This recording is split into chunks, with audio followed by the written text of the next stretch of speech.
How Hi you doing? Ryan, I'm doing well. How are you? I'm better now. I just learned about run walking from you, and I think I'm going to see you in the Olympics soon. I hope so. Yeah. How about you introduce yourself for us? My name's Ryan M. Perez. I'm an actor, and I host the podcast An Actor Despairs. So what's your journey with mental health been like? Starting from like childhood, or where do you want me to start? Whatever you like. I mean, you could just do like the last kind of little while if you want. Basically to kind of summarize, my parents got divorced when I was 2, so I don't even remember them being together. So I've dealt with extreme depression since I was a kid, and while I was a child, I had separation anxiety, and so it was really tough for me growing up, because my parents were never together, and a lot of the time there was active fighting going on, and so I really feel like I was really sad a lot of the time because I didn't have a family like my friends did. Not I mean now everyone's divorced these days, sadly, but I really did kind of want that, like, I mean, Home Alone's a bad example because they abandoned him, but like a family Christmas, Yeah. and it was always two, and who was going to get the most time, and I had to end this one to go to that one, and so I kind of really always found myself, comforted in film and TV, and that was like what got me through, and that's really what piqued my interest in becoming an actor. Was I just found it so cathartic and healing, and then eventually I realized, there was a lot of custody battles, without going too deep into that, and around I mean, it was like 8 that I knew I loved movies, but it was about 11 that I knew it was through acting. And by about 13, I got into it, and I was auditioning and I was booking commercials. And then you're in college, so I don't know if you have friends that are on this drug. I developed pretty bad acne, and so I was taking a drug called Accutane. And so this drug essentially is very controversial because a lot of people have committed suicide on it, and you actually have to sign a waiver to take it, and some dermatologists in today's world won't even prescribe it if you already have like existing depression. Mhm. But I had really bad acne, and so I did 27 rounds on that drug from age 13 to I think 27. I'm 32 now, is the last time. And it was really tough because I was like going through, high school, middle school stuff while on this drug that was like already taking a bad situation and making it worse.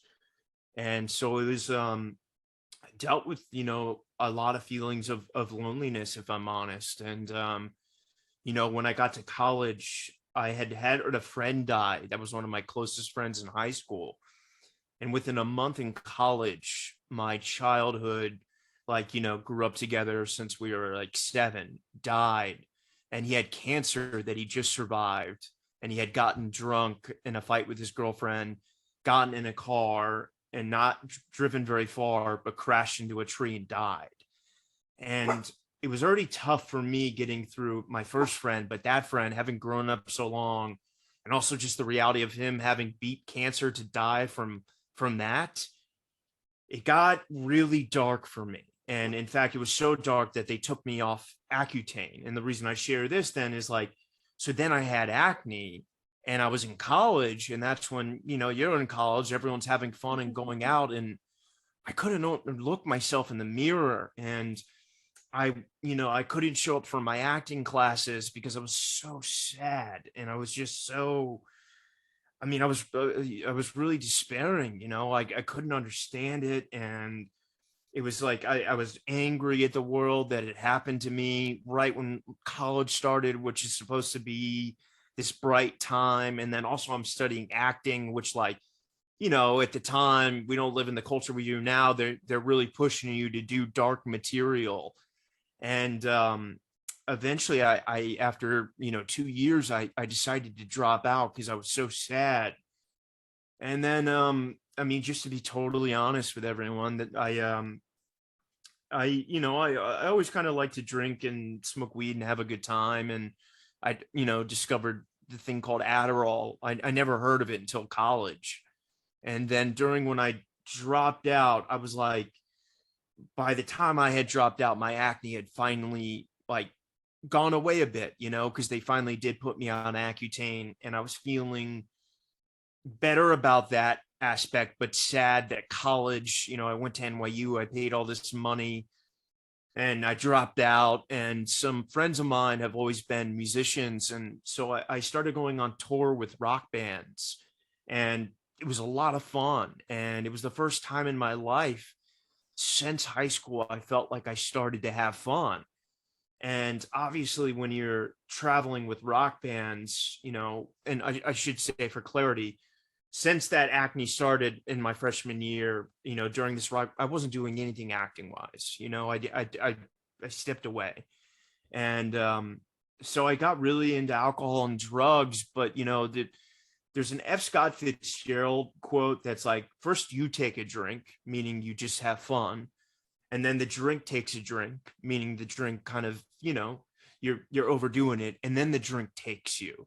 And that was really about a 5-year progressive disease. And it was about 8 years actually.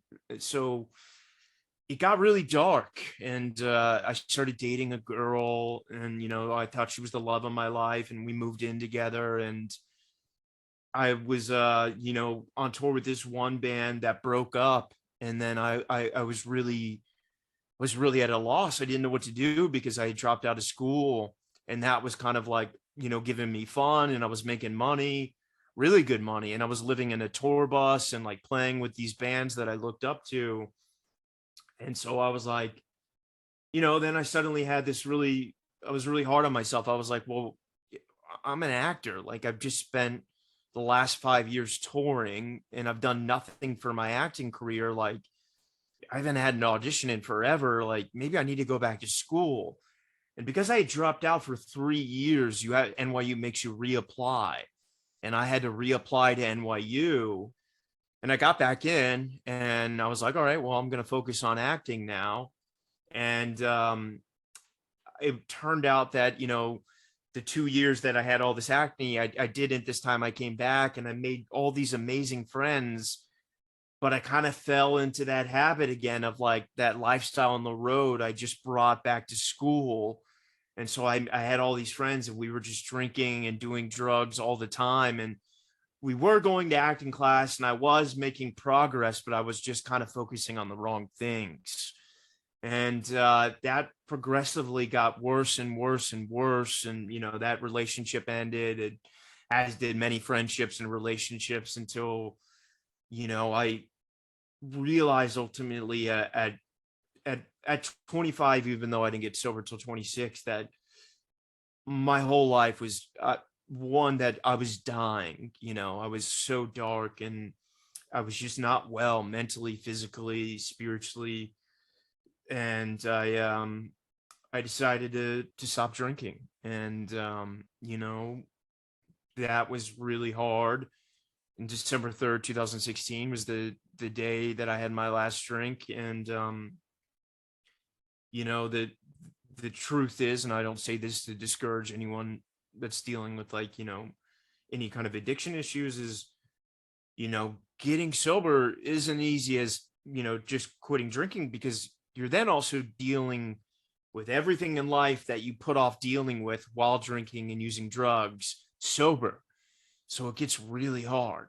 And I got into fitness, and I got really serious about my acting, and slowly but surely it's been a grind of adjusting that. That's great. I mean, you're living proof. I mean, that it can be done. And I mean, as you said, it's not going to be an easy journey. It's a lot easier said than done. And it's not, of course, just a 1 day quick fix. You can't just snap your fingers. No, it's a And daily daily thing. It's Mhm. it's really tough. And the trickiest part, I would say for anyone, is like, eventually, I'm not saying like I'm living my, I'm in a crazy condo in New York City, a millionaire, but when things start to get good again, the crazy thing about being an addict is like your brain starts to go, oh, I can go back now. I can have fun now because things are better, but it's always remembering where it got to. And that is, something that I have to do. Some days it's easy and some days it's really hard. Yeah. Now, as an actor, how have you found that your mental health has affected your acting, or in turn, your acting has affected your mental health? It's a great question. And obviously not great, because part of an acting career is constant rejection, Mhm. senseless, merit doesn't mean anything. And I think what saved my life is when I stopped drinking. Someone once told me, when you're an addict, you don't stop becoming an addict, even though, you're not drinking or using drugs. You have to find a replacement. Mm. So for me, I got really into fitness. And at first it was kind of like me just going to the gym and running or doing things and not really having a program.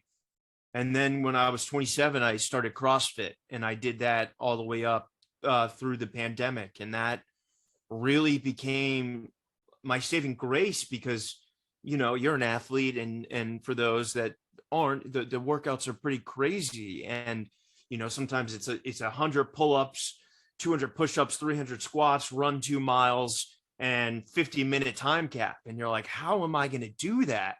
And you try it a couple times, and you go pretty far, and then you get to a level where you do it. And then I was like so impressed with myself that, and just being able to do that, that it totally, like, it saved me. I don't want to say it helped me deal with rejection, because I was like, I just did this insane workout. I can take a no from this. Like, and Mhm. then I'll just go do one of those workouts and get my self-worth and everything back up, and the endorphins. Yeah, no, it working out definitely can lift a mood. I've spoken with a lot of people who have said that they've kind of had that outlet, whether it's being like writing music, working out, meditating, going for walks, just something that they can kind of use when their mind is going into maybe those darker places. Yeah, yeah. So I don't do CrossFit anymore because I'm unfortunately, my body, it's really hard to keep up with that. It is very hard on the body. And anyone interested, I would encourage, check it out, but be careful, know your limits, don't let anyone push you past. So now I'm doing those style workouts, but kind of at my own pace, and more high interval, high intensity, less Olympic weightlifting. Now, how have those around you impacted your mental health, whether it be family, friends, coworkers? I have a wonderful mom and dad. I had so many friends that gave me so many signals before I got sober, that they were like, dude, we love you, but like, you're a dick, and and I just was always, so I just kind of kept doing that. Well, I'll make new friends. I'll make new friends. I'll make new friends. And eventually, when I hit my rock bottom, I reached out to a lot of people for help. I really did. And they were there for me. And kind of exposing myself in that way, you know, when I got sober, I was really ashamed of it because I did it while I was drinking still. But in some ways, it was good that I shared it with that many people, because I didn't want to fail, because I had an audience now, you Mhm. know? And as I got more frustrated with acting, I decided, like, what I do when I'm really sad about not getting an agent or a manager or an audition, I would like go online and research an actor, Wikipedia, IMDb, and hear their story, just written how they did it. And then I decided to start a podcast where I would interview actors to just kind of be like, that I was fans of, that I often think didn't or don't get the celebration they deserve, to hear how they did it. And so I started doing that, and it kind of, it started slow, but eventually kind of took on a life of its own, and still has. That's really cool that that kind of turned into that for you. Yeah. And so basically, to be totally honest with you, I stopped going to AA, and I basically just recreated it on my podcast. And instead of, sometimes, there are a lot of actors that come on and are comfortable talking about what their addiction problems, but the idea is still the same of like, we're actors, we're going through this journey. There's no right path.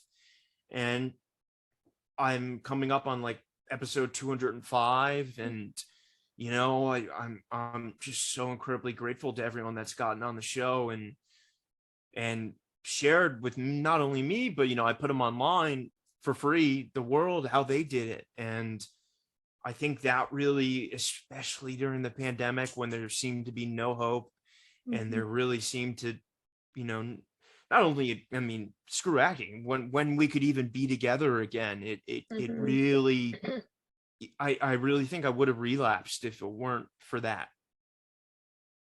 That's incredible. And I'm sure that you sharing your story and the stories of others, I'm sure there's many people out there who can relate to a lot of what people are saying, and having these stories and people to look up to.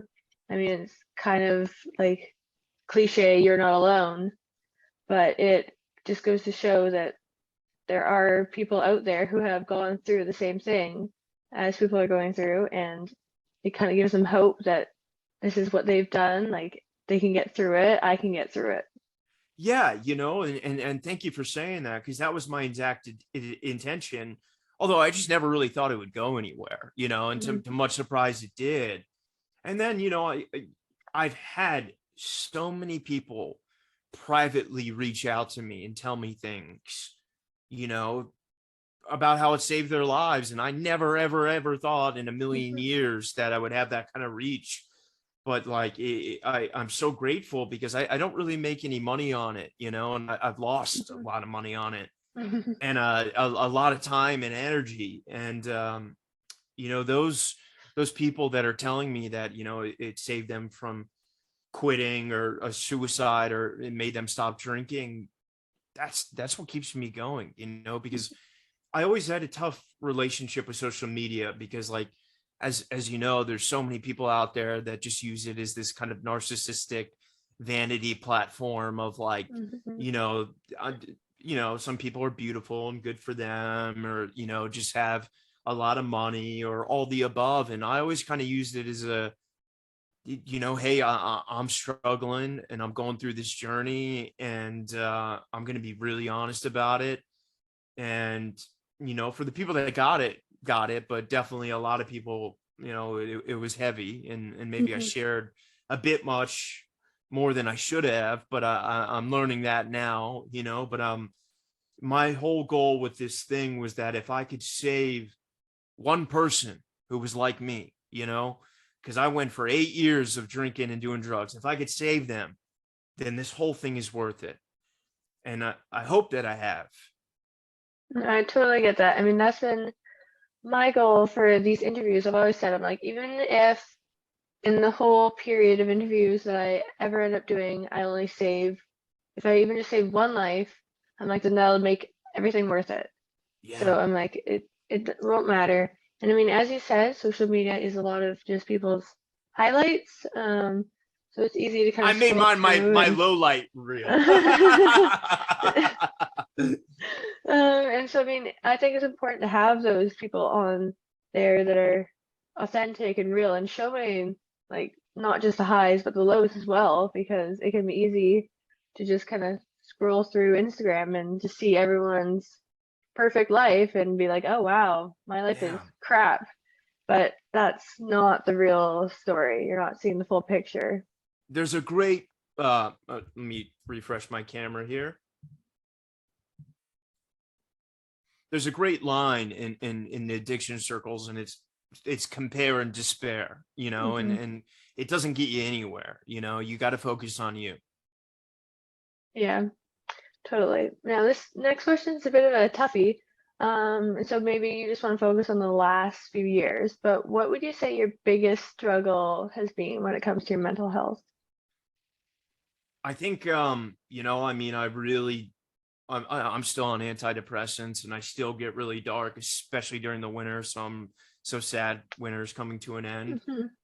It's to find gratitude in the small things, like Mm.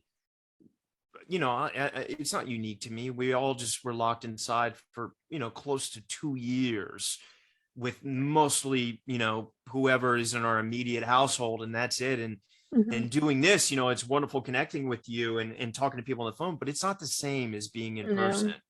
And I really struggled with loneliness and sadness. And there's only so many hours a day you can work out, and there's only so much you can do on your acting career on your own. So it was really, I have two dogs, and I lost one of them a year ago for 2 months. And oh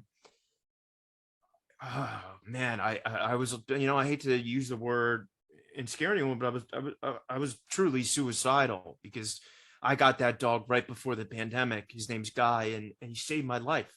If I didn't have Guy during the pandemic, I think I would have done something really stupid. And my friends in New York, and a lot of the actors, that even the ones that did the show that I'm not that close with, rallied. And I live in New York City, and we got him back. And it just, it taught me to be grateful to for the small miracles. I got a house above me, I got a Apple laptop, I'm talking to you, and Mhm. and to be grateful for that, because a lot of people don't have that. And it sounds cheesy, but it's true. And so I've really, ever since I got Guy back, I've tried to give back as much as I can.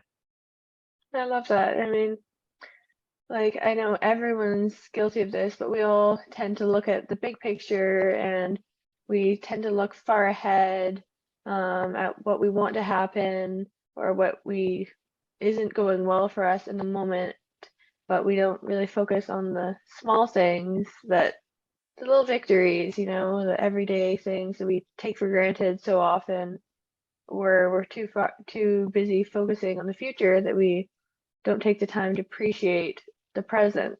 Totally. And it's funny you say that, because that's very much an addiction element. It's worry about today and focus on today. You cannot control tomorrow. There's nothing you can do about the past, and Hmm. worry about today. Get through today. Don't worry about tomorrow, which is easy to say, but when tomorrow comes, then we'll deal with it. And if you really take your life day by day, it's much more manageable than, like, I in 6 months, if I'm not here, I won't be able to do this, or I won't be able to go on this trip, or I won't be able to get the house. It's day by day. And if you really break your life down into worrying about today, what can I do today to better myself? How can I help those around me that are our friends and families and strangers? You feel a lot better. Hmm. I know, like, it sounds simple, like just focus on today, but you'll realize that we spend a lot of time worrying about the future, and that's kind of taking the joy out of our lives and time that we could be spending enjoying today. Yeah, and I'm sorry, I'm not like, I mean, I'm on social media, so I'd be a hypocrite, but I really don't think that helps. I think Hmm. also, I think if you got people you're following, kind of hate following, if you're honest with yourself, because they got this lot, unfollow them. You know what I mean? Hmm. Like, or take breaks. Do it. Like, you just step away. Like, like, there's so much television now. I think actually it's like a beautiful thing to read a book. Hmm. And even if you just read 10 pages a day, it does something to your brain. And like, get outside. I know Apple Watches can be expensive, but like, try to hit 10,000 steps every day, and slowly but surely your mind will feel better. It really will. And I know winter's coming and that gets hard, but it really is true. It's like, it focus on the right now. Don't worry about everyone else. If you Hmm. worry about everyone else, you'll find yourself in 2 years just so sad. Like, all I did was, I did nothing, because I was just so focused on things I couldn't control. Focus on the Hmm. things you can control. That's like one of my favorite things, and I told that by a counselor that I saw once. He said, make a list and all like the things you're worrying about, put them into two categories. In one category, write down all the things you have control over, and on the other side, write down all the thoughts and worries you have about things you can control. And for things you can control, like make a plan for like what you can do about them. But then for the things you can't control, just you have to work on a plan to move on because there's nothing you can do about any of those. And so Yeah. there's no sense wasting time and energy worrying about them. Yeah, so true. Are you studying psychology or mental I'm health? studying kinesiology, but I've taken some psychology courses. I think you would be an incredible, psychiatrist or therapist. You got a very calming presence. Thank you. And then now speaking of like journaling and going for walks and stuff, are there any other tools or strategies that you've found have helped you cope with your mental health? Yeah, I love music. I really do. But I found that like when I would listen to songs, they would bring associative memories back. And I found like, oh man, like, I'm like crying on the treadmill. This isn't normal.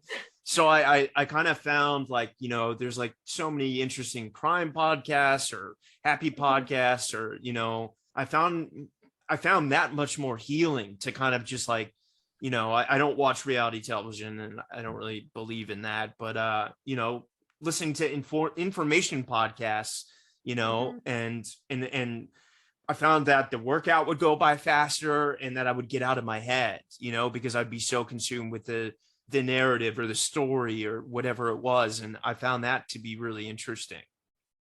Yeah, I love that. I mean, as I've mentioned in previous interviews, like sometimes being alone with your thoughts can be a dangerous thing, Oh because man, like we're our worst enemy for sure. So totally. having something to distract you, can be a really good thing. Yeah, absolutely. And that I think, I heard of a great podcast called Beneath the Surface. People should check it out and listen to it. Thank you. Now, I think we're almost wrapped up here, but Okay. in closing, I was wondering if you had any words of advice that you want to share with someone who might be struggling with their mental health right now. Do not whatsoever, ever, ever be embarrassed to reach out. Hmm. Whether it's your best friend or someone you feel comfortable in confiding in, do it. Because I promise you, you will regret not doing it much more than you will doing it. You don't have to be alone. We're more connected now than we ever have been in the history of human existence, and use it. Like if you're feeling sad, if you're feeling lonely, reach out to someone. Don't be embarrassed about it. And even if it's me, I'll respond. You know what I mean? Like, you don't have to be alone. Yeah, I love that. I mean, it can be, I know, like from personal experience, it can be scary to reach out and take that first step, no matter if it's a friend, family member, counselor, teacher. Yeah. But just take that first step and you'll find, I mean, you might be scared with how they're going to react or treat you, but I'm confident that you'll find that they'll be a lot more accepting and open than you think. And I mean, think about if one of your friends came to you with something, you'd want to support them and help them, and they want to do just the same. They Yeah. want to be there for you. Otherwise, what's the point of, having friends, if we don't lean on them from time to time? Exactly. Not just the highlights, there's Yeah. the lows too. Yeah, exactly. Exactly.